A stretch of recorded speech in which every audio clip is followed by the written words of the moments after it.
তুমি ফিরে আসো শুভশ্রী, ছেলে মেয়েরা কাঁদছে তোমার জন্য।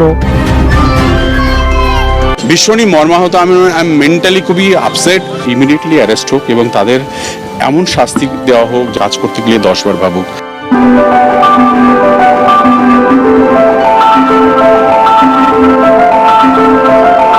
শুভশ্রীকে বারবার ওয়ার্নিং করেছে, তবে তার সত্ত্বেও দেব তার সাথে ঘনিষ্ঠ মুহূর্ত এবং তাকে চুপিসারে বিয়ে করে নিয়েছে। দাদাগিরি মঞ্চে দেব ও শুভশ্রীর রোমান্টিক ভিডিও ভাইরাল হয়েছে।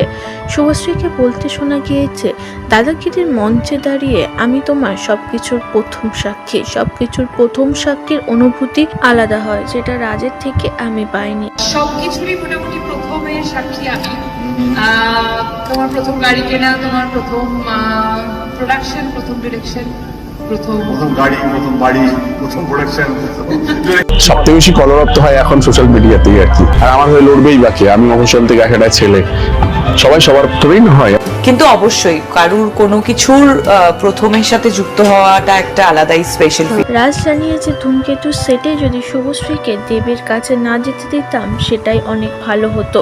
আমি ভুল করেছি, দেব শুভশ্রীকে বিশ্বাস করে, দেব 1 নম্বরের বিশ্বাসঘাতক।